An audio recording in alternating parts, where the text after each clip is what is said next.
Hello, welcome to the Wargamer. I'm your host, Rob. Very exciting time. It's 2:30 in the morning, and I am going to be reviewing the reveals from the Warhammer Championships. Very exciting. If you watch the stream, very funny technical difficulties that they had. But if you are an Age of Sigmar fan, pretty big news. Started out a little bit interesting in that we got all of these new minis and all of these cool new things for the new Warhammer Quest game, Dark Water, which was exciting. I was a little confused, though, because I was like, oh, everything I thought that might be coming out for Nurgle Battletome is now in this. So what's happening? But don't worry, our hype was not put down. Interesting, kind of, before we start, we haven't seen any Nurgle manifestations. If you have not been keeping track in Age of Sigmar 4, most of the armies have been getting manifestations added to the roster. You haven't seen that with Chaos Dwarfs. Now we haven't seen it with Nurgle, or we haven't seen it in at least this preview. Nurgle Battletome, new Nurgle models. If you're a Nurgle fan, it's time to get gross. Let's go and have a read, shall we? Hold your nose, because the Megan Nurgle are here, and they're dragging a new Path to Glory supplement in Garan with them. Now, I have reviewed the other Path to Glory supplement that came out earlier in the year. If you want to go read it, I wouldn't suggest picking one up. I'd wait till a reviewer reviews them. They're not overly good. All right, loads of awesome minis. Let's start straight off the bat with Festus, and I am very excited for this mini. As someone who has not maybe the original Festus, or at least the last Festus, where he's like pouring potion and he's pouring like poison down someone's face. It's nice to see that I think, I'd like to think, at least for me, the same guy's returned and is held in a tentacle. He's also on like a slug, like a Nurgle slug fella. It is a colossal slug, which obviously we've seen something similar from Horticulus Slimux, who is also great. He's on a little bug as well. This centerpiece model is stunning. It is giving essence of Tamrakhan as well. So we're getting a kind of similar vibe there. Now, I think a lot of people will say, Rob, we don't really need many more centerpiece models for Nurgle, because we've got the great unclean ones. We then also have all the Maggoth Lords and Glockin.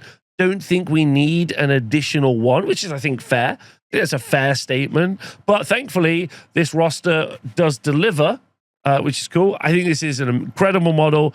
11 out of 10. Let me know what you think in the comments. I'm really fascinated to know what people think of this, especially if you're a Nurgle fan. In life, Festus was a healer who wished to have knowledge needed to cure an illness, but in his study of disease, he became unknowingly trapped within Nurgle's clutches. His voracious appetite for knowledge saw the grandfather himself become his tutor, and over 7,777 years, the number of Nurgle, of learning, he became a master of maladies and the cankerous arts, earning a rare insight to ascend to demonhood. So he's got this little array of potions on the pot here. Obviously, this is an incredible thing if you're a painter first, for sure. And I think that's very, very obvious. Nurgle is always very popular to paint. So many textures and colors that you can do. It's very cool. But I don't think this is as intimidating as something like, Glutos or Scolian for Sinesh. I don't think it's a little bit more achievable. I feel like I could paint that, which is pretty nice. He uses learnings to grow the great beast Gathblit, which carries Festus and his fed workshop into battle. A powerful sorcerer with limitless knowledge of poxes and poisons, he leads the Magickin into battle with nauseating exuberance, often campaigning in Grand, where he poisons waterways with leech water plague, one of his prized pestilent creations. So yeah, a great release. Very, very cool. Very excited. Now, something that I think this is genuinely the biggest win for the Nurgle Battletome is the Sloven Knights. So this looks like it's a box of 3 Blightkings style characters on putrefied horses, and they're very cool. I like that the knights seem too heavy for the horse. The horse looks like it's in terrible pain, which I don't like, FYI. I don't think that's a cool thing. But obviously, like, in the grim horror that it is great. But the roster, or the Nurgle roster, was really lacking something like a war machine and something like this. So having a cavalry unit is absolutely fantastic. And they look great. They're very cool. I guess someone is going to point out, Rob, we already have rot flies, which is fine. I agree with you. They have the Blightlords on the flies, which is I agree. Also cavalry. But another unit like that I think is great. A little bit more motion, which I think is cool. Interestingly, it's only a unit of 3, though. This brings it similar to things like Varangard, brings it similar to Agrodon Lancers. I would have maybe liked to have seen a unit of 5, to be honest, but this is still great. Very cool. I think we're going to see some redesigned mechanics for Nurgle anyway. Nurgle's creed requires its followers to embrace the inevitability of rot and decay, and those frustrated with the stress and rigors of life are easily tempted. Let's be honest, we've all been there, and even noble cavaliers are not immune. Those who are worn out by duty in the endless struggle for survival often fall deep into ennui, only to be relieved by the grace of Nurgle and become Sloven Knights. Very cool. Very Turnip 28, actually, if you've been keeping up with the Turnip 28 work that's been put out. Reminds me a lot of that. Maybe too much. Maybe too much, if I'm honest. These bloated gallants are parodies of their former selves, clad in once fine regalia, now threaded with mildew and rot. While their steeds are lumpen and slothful, beasts draped in moth-eaten capricians, the Sloven Knights exude an venerating power that can reduce the finest warriors to sedentary dullards, and their foe neutralized, they lumber forth with brutal flails and hammers to pummel armor and flesh alike. Very cool. And also, yeah, it's been pointed out that we're also seeing a new scheme, like a new color scheme. Thank you very much for pointing that out on the paint job, which I think is also very cool. We're moving away from comedic Nurgle. We're getting a very more real world Nurgle. I think what is interesting about this, it feels like very much what we've seen from the Dark War release, where we're getting a more grounded fantasy for Age of Sigmar. I mean, obviously these are like pestilent dudes on pestilent horses. There's only a certain level of grounded fantasy it can be. But I'd like to know what everyone thinks about that. This more kind of realistic paint style, but also realistic delivery. Let me know. Now, the Putrid Blightkings, great models.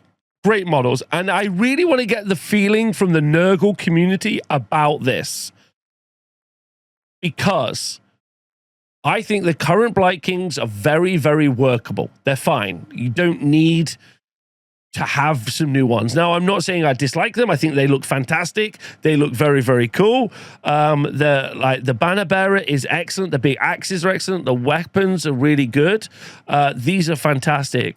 But I don't know if Nurgle really needed to recreate Blightkings. I would have preferred to see an updated plague bearer, maybe updated plague drones, something like that would have felt maybe a little bit better.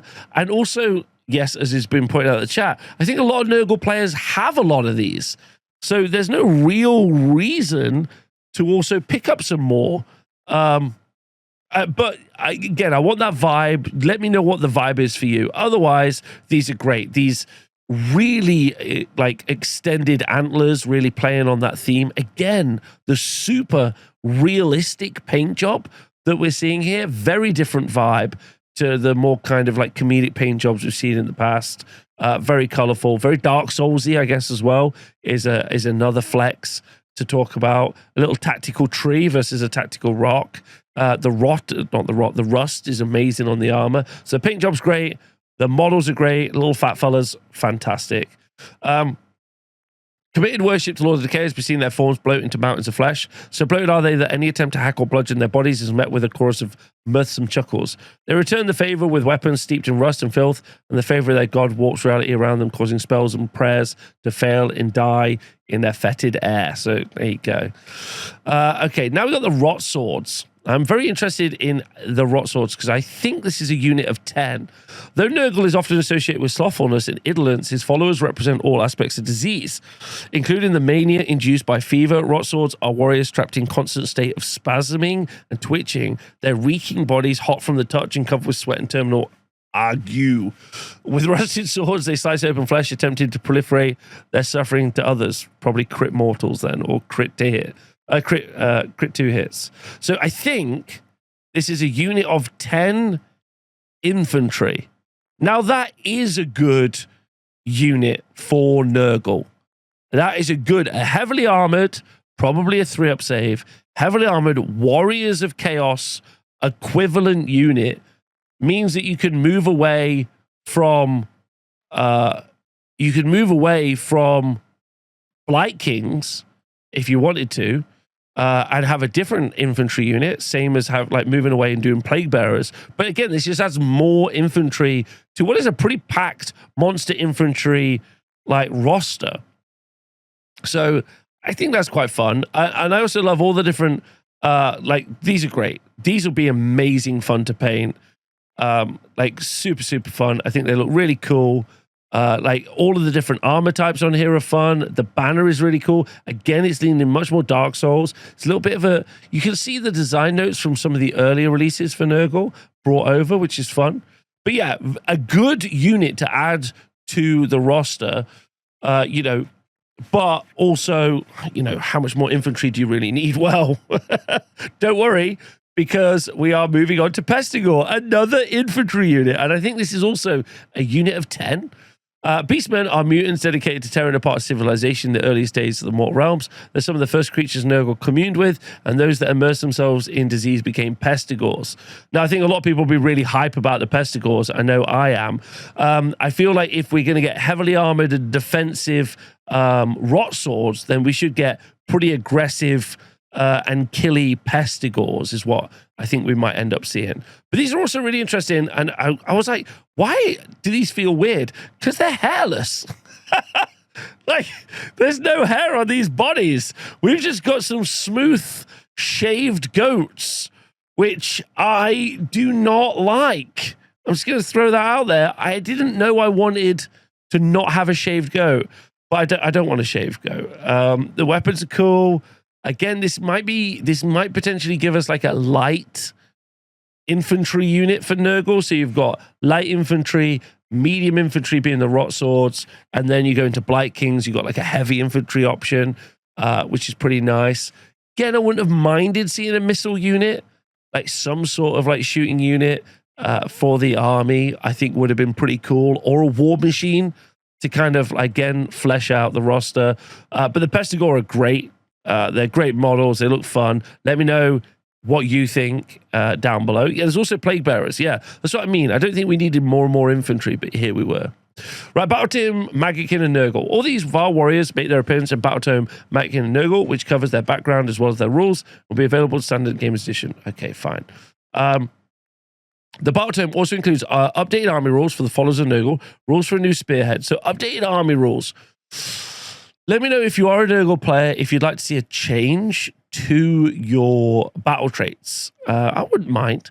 2 regiments of renown and 2 armies of renown. 1 army of renown eschews the spreading disease and lets Rotbringers embrace a 7-step cycle of corruption, which reminds me of 3rd edition, while others has Horticulous Slimux, lead extremely green-fingered delegation known as the Gardeners of Nurgle. There's also a Path to Glory section, which lets you craft your own characters. So that's pretty cool. I mean, if we're all adults, the regiments, the armies of renown have been pretty lackluster in some cases. Some of them have been truly terrible, like the Nighthawk one or the Housemistress of a Shut one, and some of them have been okay and been pretty playable, like we saw with Khorne, or we saw with the Uruk Warclans book. So there's been a little bit, there's been a lot of variance between the two. Just as the followers of the grandfather carry out their odd and fetishes, so too can you equip yourself with accessories while playing the games at Age Sigmar.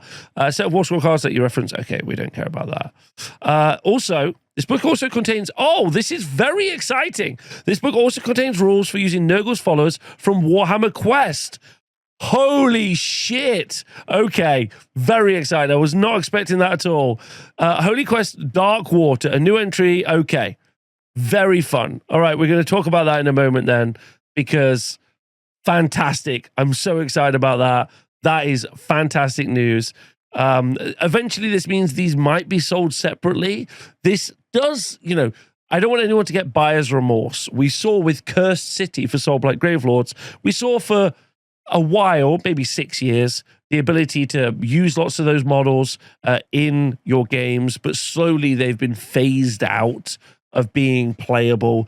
So I don't want anyone to get buyer's remorse with those models if you are a Nurgle stan. But this is great because you've got this big centerpiece model. It looks like you've got literally like 2 models like you got with the Undead Ogres in Cursed City as well. This amazing maggot wizard. The small unclean one. Yeah, that's a great name. And also a really light infantry unit as well. More infantry if you want. Yeah, so you get Gelga's Pus is court supporting the characters, the Cankerborn, Pox Wretches, all join the Carnival of Corruption with their own war scrolls and standalone boxes that will be released at a later date. Oh, it's fantastic. So if you're a Nurgle fan, you've got an additional infantry unit, you've got a unit of 2 weird big plague bearers, another central character, and a wizard character. That is fantastic. That's actually a huge release now. That's a lot of stuff. They got a Spearhead, which is like a bunch of Nurglings, a Beast of Chaos, and some dudes, and another a Regiment of Renown, the Pustules, which is just some plague bearers, and a tree. Okay, so before we go on and talk about the Blighted Wilds, just elephant in the room. There's no manifestations missing, which I think is kind of like, it would have been nice to see. In addition, also, we are missing a release date. I got to feel like for Nurgle, it's going to be either pre-Christmas or it's going to be January. And now pre-Christmas might be a bit much, but I mean, we're only early in September. Not September, November. So end of November, beginning of December, I could see that seeing play. Or if not, January. But I could see this happening before. We'll have to see. It depends if they want Warhammer Quest to be out pre-Christmas, which I think they probably do. Yeah, and also they could reveal manifestations later. Every faction that can has got them, but no, not every faction, because Hellsmiths of Ashur did not get them. Okay, so release date, everything's out. Very, very cool. Okay, and now the last bit, the Path to Glory Blighted Wilds. So if you're an AOS fan, to the point where you're playing Path to Glory or you're collecting these books, then we've got the next one. With Garan under threat once more, Path to Glory Blighted Wilds is here to provide a new way to play narrative games in Theria. Among the greatest of the Jade Kingdom, Theria's best of the stream is beset by a stream of relentless and unnatural pollution, where you fight down the land in filth or save it from the maggot king of Nurgle. Okay, so new background lore covers the War of Theria, where a battle packet lets you add verdant twisted games. It also includes 12 new battle plans, 3 new battle scar tables, and 4 new paths. And then plus new heroic traits, or artifacts, a power spell lore, and a prayer lore that gives you new ways to customize your army and units. Now, I will be really, really honest. I did a review of the other Path to Glory book that we got earlier in the year, and it absolutely was not worth the money it was printed on as like a narrative. Like, if you're picking this up and thinking, that sounds cool, I'd really like to hear the story of the battle in the, the War of Theria, then I can't, in any good conscience, like advocate that you pick this up. But I will myself pick it up so I can review it and read it to you in some ways, and we can have a chat about it. I'm really hoping that maybe for some reason that one was just a real big clanger, and this one we see like an improved story, or we see something maybe a little bit more fleshed out, a little bit more exciting. I mean, 12 new battle plans also sounds quite fun as well. There might be something really fun there to do in your casual games. Or like your chill, hobby games with your friends, if you don't want to do just match play all the time, which I think is really fair. And there might also be a bunch of sick new art, although there wasn't really in the last book either. Rules for landmarks of Garan let you create your own shrines and strongholds. That's cool. Just like you create a custom hero, give it all sorts of abilities and modifications, including magical weapons, so it can defend itself. This will then act as a regiment of renown you can deploy alongside your army. You can also build your own custom regiment of renown, a regiment of Garan, which are origins and flaws like a Path to Glory hero. You make a set of war scrolls for heroes and units from lists of abilities brought with destiny points, for selecting idiosyncrasies, which let you give your custom regiment a series of thematic rules. Now, this is all really fun sounding, but they also made the other one sound really fun as well. So I'm a little bit wary, but I will get it, and hopefully we'll do a review on the channel. Let me know if that's something you'd like me to do. I got to say, last time I was a little bit disappointed. I was really disappointed because I was actually quite hype about it. As you expect from the grandfather, there's a mirthful bounty of new releases to look forward to. Okay, now I think the people in the chat are right. I think we're going to end up seeing a manifestation article just later in the week randomly, which is what they've done in the past as well. So I'm really hoping that we end up seeing, hoping we see that later in the week to round this out. But I got to feel like if I'm a Nurgle player, I'm very, very excited about this. loads of minis, loads of cool additional minis. The roster's expanded a bit, which is great as well. Again, I wouldn't mind seeing some sort of shooting unit for Nurgle, just so that they can kind of change the tempo of how they play. Other than that, super fun. I hope you've enjoyed this video. Thanks for watching. Let me know if you like it. Let me know what your thoughts are. And thank you to everyone on the Wargamer Patreon for supporting what I do. Thanks, and I'll see you soon.